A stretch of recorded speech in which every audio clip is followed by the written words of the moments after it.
Hi, I'm Bob Gimlin. This video is about a viewer submission that I received a few years ago, and there's one particular point I found most intriguing, and I'll get to that at the end. Anyway, here it is. Howdy, Bob. Or should I say neighbor? Haha. I only say that because you mentioned you're in Wisconsin, and I'm in Minnesota. I've only ever had one spooky thing happen to me, except for a supposedly haunted house that I'm 90% convinced wasn't actually haunted.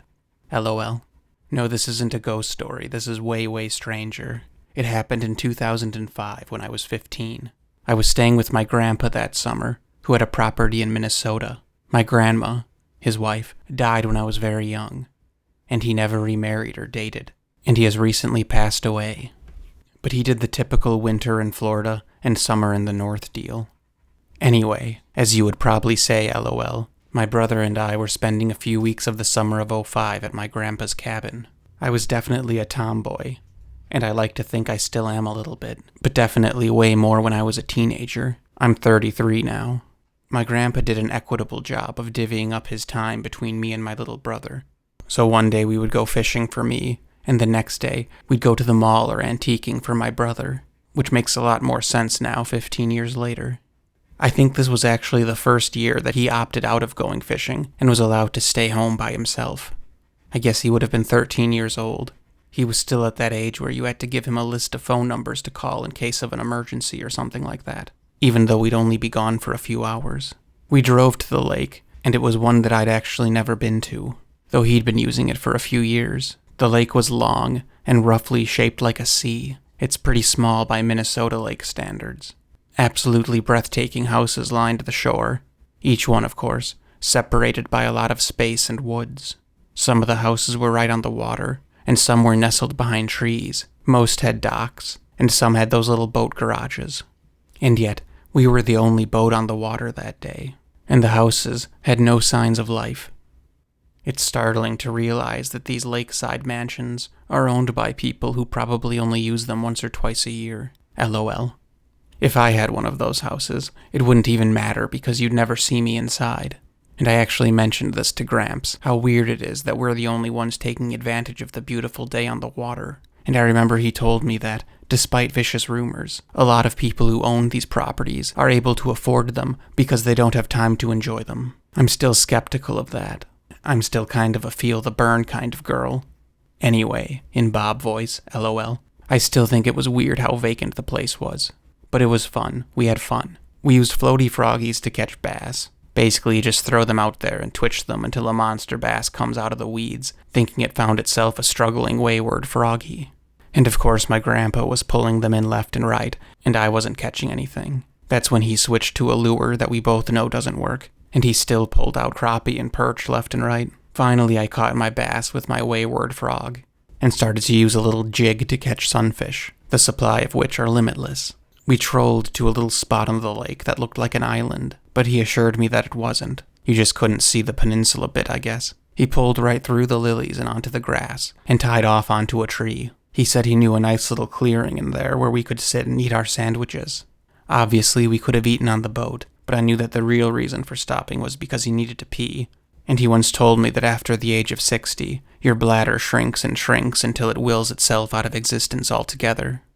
He passed away in 2015, and he was one day short of turning 95. So that means he was born in 1920, meaning he must have been 85 in 2005 when this happened. I know people exaggerate about this kind of stuff, but I'm not exaggerating, LOL. At 85, he was in better shape than a lot of 50-year-olds. When he was 90, he was in better shape than a lot of 70-year-olds, and he was shockingly mentally and physically fit right until the last couple of years. And then it all happened really fast. I think his longevity is a testament to positive thinking. He was just the kind of guy that could not get down on himself. He was always as happy as a clam, and I can't believe I just said happy as a clam to you. Anyway, Bob voice LOL, we were walking up this little deer trail of pack dirt, through thick forest. Clearly it had been used over the years, probably by deer, and by people needing to pee, assuming that anyone actually uses this darn lake. We walked for only 15 or 20 feet, not far at all, when everything changed. It was subtle at first, and it took a second to register with me. I know how crazy and insane this sounds, but within 2.5 or 3 steps, the leaves and branches all disappeared, and they were just long trunks, but I couldn't see them well because there was so much fog or steam, like billowing vapor, moving very fast in an updraft. Literally like we just walked into a cloud that we couldn't see until we were in it. Then I noticed all of a sudden that we were wading through ferns, and it was dark, more like a storm than like nighttime. As I'm noticing these new surroundings that were not there literally 2 seconds ago, I hear this noise, this crazy noise. I've never heard anything like it. Just this really loud, terrifying hissing and screeching, almost like a tea kettle, but with this weird mix of hedge trimmer thrown in. This all takes time to think about, but it was just a matter of 2 or 3 steps that I'm noticing all of this. The path we were on, or had been on, was only wide enough for one person, and I was in front, so my grandpa was right behind me. Suddenly, he grabs me by the shoulder and kind of strong-arms me so that I literally fall behind him, and he says, "Go, go, go." And we walk the way we came. And as we're leaving, the noise that rang in my ears didn't fade, it cut off sharply, almost like it was sucked away, or suddenly stopped. Like it was physically cut off, like the snap of a whip, or the slam of a car door or something. In the same amount of steps that we had walked into it, we were out of it. I was only 15, and my grandpa had never ever displayed such urgency, and had certainly never tossed me before, so I think that alone made me rush back to the boat, even though we were out of the fog in just a step or two. And looking back over my shoulder, everything was normal, as it should have been, but I was still shaken up. I just had no idea what happened. And seeing perhaps the only reliable man in my life shaken up as well, it just really freaked me out. We got back to the boat and were quiet for a while. He never said anything about this, but I noticed he unstowed a telescoping paddle and set it in easy reach, which will make sense later. Then Grandpa said he still had to pee, so we went back to the boat launch to use the facilities, and called it a day. We got the boat hitched and sat in the truck, quiet for a while. Finally, he said something like, "Did you see them things?" And I had no idea what he was talking about. See, here's the thing. We saw different things. He said he saw a swarm of dragonflies that were as big as his arm. He said that at first, he thought they were giant wasps because of how their bodies bent. But he said there were a few crawling on a branch, and another few buzzing around, and according to him, we were about to walk right into them. So I guess they were right in front of us. I told him I didn't see anything like that, but I told him about the fog and the smell and the ferns, and how the woods literally vanished. He wasn't sure about any of that. He didn't see any ferns or fog. All he knew was that we walked right into these giant creepy crawlies. Though he did say that he also thought there was an explosion in the distance, because he saw fire in the sky, enough to make the sky orange, like there was a giant explosion very far away. Before the 30-minute drive home was finished, we mutually agreed that we had walked into a time warp, a ripple in time. The fact that we both had a different experience, in some ways, supports the time warp theory, and that's because of something I felt at the time, but couldn't articulate until much later. While writing this, I had to describe the transformation or transition as time-based, as temporal, but I have never been able to shake the feeling that it wasn't time, it was distance. Like it wasn't changing by the second, but it was changing by the step. This has sent me down the rabbit hole about the inseparable nature of time and space, and it's incredible when you begin to grasp it all. I find it helpful to think about it as a complex Swarovski, or a glass prism. Maybe our view of the ripple was very specific to how we were oriented. Maybe another step forward, or to either side, would have revealed more. Memory is selective, and I think it makes sense that we both remembered the most memorable things we saw. He was a few feet in front of me, so he was more in it, so to speak. Say he's looking down at his hands or something, or not paying attention for whatever reason, and then he looks up and sees a swarm of arm-sized dragonflies. Then maybe his brain wouldn't have processed the fog and the change in environment, because naturally he's too focused on the dragonflies to notice the rest. And in my case, maybe I hadn't walked inside enough yet to see the dragonflies, so I only remembered the change in scenery, because that's the strangest thing I saw. To be clear, from when we noticed something was amiss to when everything was normal was no more than 3 seconds, probably closer to 2. I noticed a fog, a smell, and the foliage change. He noticed the dragonflies and a fiery hue to the sky or atmosphere, but not the fog or change in environment. We both heard the noise, though it was more impactful to me than it was to him, so I think I heard it more, or had it at a better angle maybe. A skeptic might say that I'm lying. I'm not. A skeptic might say that it was all a prank by my grandfather, that he pretended to see something scary so that we had a fun little whatever or something, and the prank colluded with my childlike imagination. This is also not the case. Obviously, I did some research, both immediately after and in the years since. We definitely didn't think this was some wild shroom-induced hallucination or crazy gas leak, but I looked into it all the same. There are several compounds, both naturally occurring and manufactured, that can basically induce hallucination instantaneously, but none can do so in such a localized area. We walked in, it was there, and we walked out, and it was gone. Any type of substance would linger, and thankfully, neither of us were sick or anything. Here's a tidbit about the type of guy my grandpa was. I don't know if you want to put this in the video for character development or something, but it's my favorite story ever, and he told it 100 times, and apparently, my grandma didn't like it because it made him seem like a nutbag. In the 50s, he lived in Florida, in Fort Myers, and one evening he was walking along this pier, and he sees some guys fishing, and they're all looking at a white pelican. White as in not gray, lol. Apparently this pelican was wrapped up in some netting against these old dock pilings, and the poor pelican was trapped, and waves were smashing it into the poles. And one of the guys fishing said that it had been there all day. Now my grandpa, to him this was a funny part of the story. He said he almost, quote, boxed him right in the nose, which was about as malevolent as he could be. But he was mad that someone could watch this all day and not do anything. So Gramps strips, takes off his shorts and his shirt, grabs the guy's pocket knife right out of his breast pocket. Taking the knife was a very funny part of the story, the way Gramps told it. I guess in the 1950s, borrowing something without permission, with the intention to immediately return it, was comedic gold. So he plucks the guy's knife right out of his breast pocket and dives in. He got to the pelican and said this poor bird had no strength left in it. It was all tangled up and the net was thick and the knife was dull, so he tried to unloop the net from the pylon. And as he's doing that, people on shore start yelling, "Shark, shark." And he thought these clowns were just trying to get a rise out of him, lol. But then the guys said that they're serious, and that it came right to his knees before turning fast. As you could imagine, that's enough to freak anyone out. But undeterred, he finished freeing the pelican, and he said it cozied right up to him like a baby. And as he was swimming back to a service ladder, the people on shore were telling him to hurry, and he said at one point everyone that had gathered there gasped, but he still saw or felt nothing, and climbed up the ladder without incident. He said the people told him that a 13 or 14-foot shark had followed him all the way back to the pier, and once had made a run at him, but just like the first time, it darted away at the last second.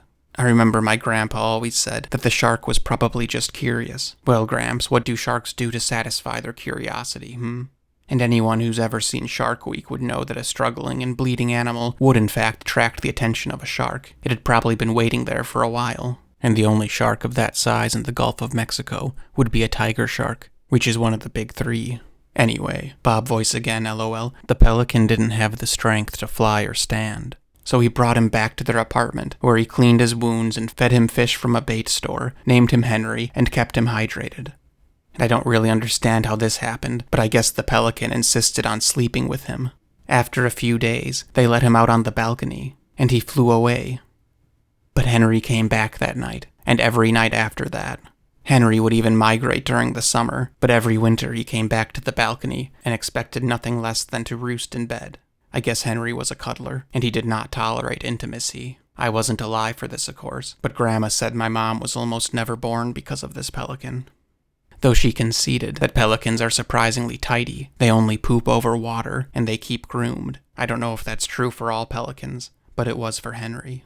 Isn't it crazy how stuff like this happened before anyone posted it to the dodo? LOL. The point, and how to get to it. The pelican story, I guess, is just my testimony toward his character. We live with a pelican now. Super. We went through a crinkle in time. Hot dog. I know what I've said is totally out there. Tinfoil hat Bob, LOL. But what if Bigfoots or other cryptids have some knowledge of these wrinkles in time?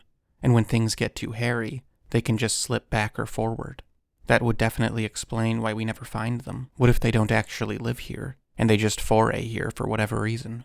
Because sometimes, as you've noted, they don't even seem all that cautious. Well, why would they care about getting caught if they can just vanish to wherever or whenever? This leads me to why I'm actually grateful for my experience. There are flickers in time and space, and people, and maybe other things too, clearly can come and go from them. To me, it's a fact. I think society at large is entirely too skeptical and dismissive of such things. As you've said before, I think, knowledge is still in its infancy, and someday, though probably already, this stuff will be well understood and acted upon by acronyms X, Y, and Z. But that's why I'm happy about my experience. There is very little anyone can say that I won't at least consider, and I wish there was more of that in the world.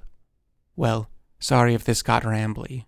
I'm a huge fan. Let me know if you're ever in St. Cloud, and thanks an awful lot for listening. Or reading. LOL.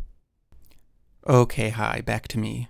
I want to start by quickly saying that I'm overwhelmed by emails and Patreon messages, so I need to prioritize Patreon. And if you've sent me an encounter, or a complex interrogative series of interview questions, as much as I'd love to subject myself to them, I just don't have time. These videos take me forever, and I seem to struggle with aspects of it all that others don't. For example, I received this email in March of 2019, and I wish I had a team of me's to give all of the correspondences I receive the time they deserve, but that is not possible at this point. I can read emails and messages, or I can make videos. And frankly, making videos seems like a better use of time.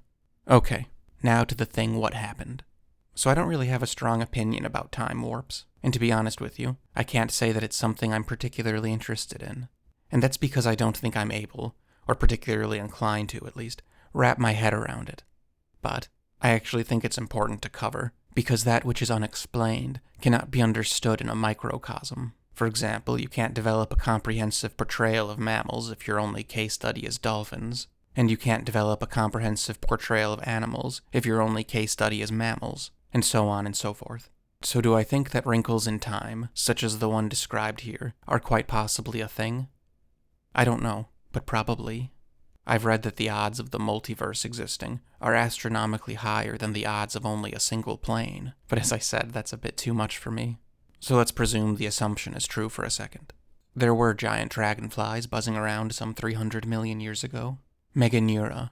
They weren't quite as large as a grown man's arm, but pretty close. If I unexpectedly saw this slicing its way through the air, I'd imagine that arm-sized is a pretty appropriate descriptor.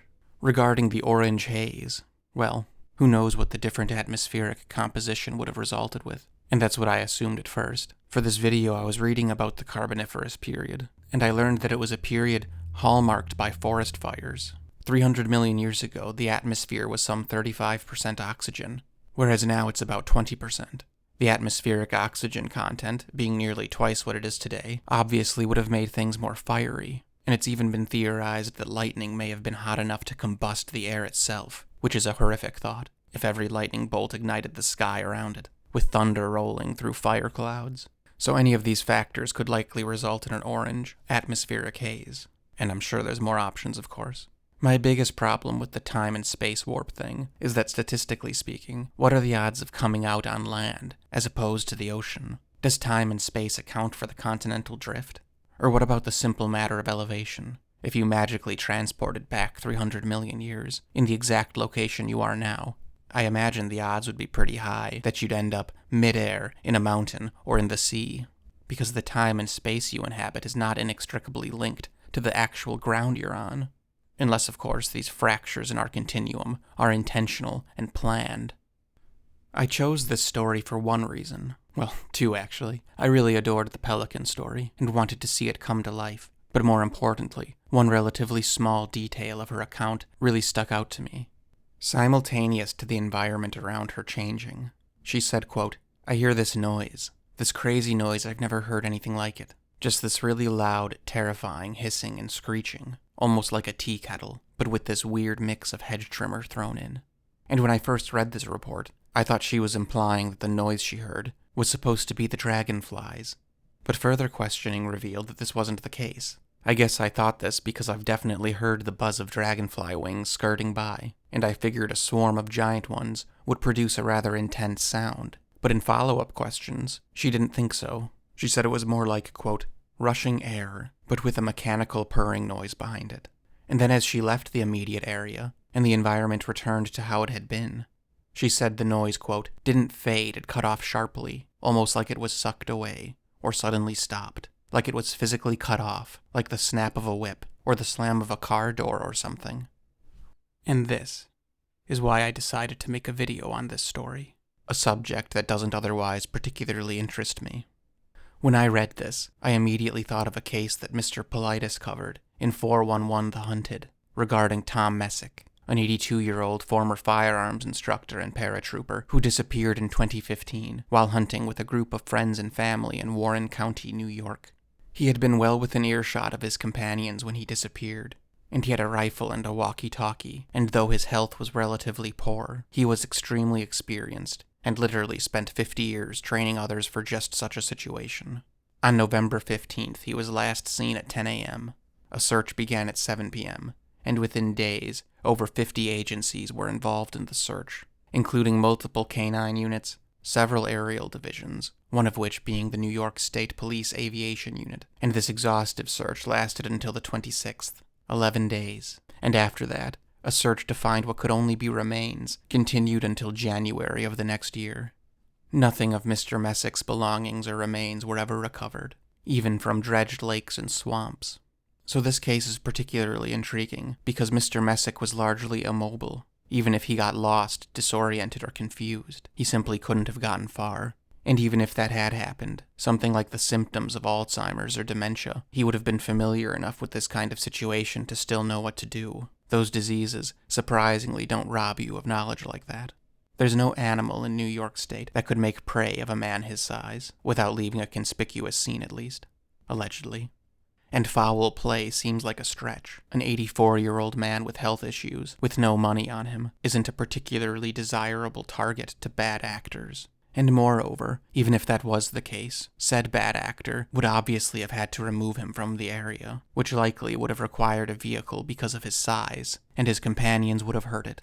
Tom's wife, Beverly Messick, said, quote, "The FBI told me something isn't right with his case, but they don't know what. They won't share any theories if they have them. The FBI said until they make a discovery, they're never going to know."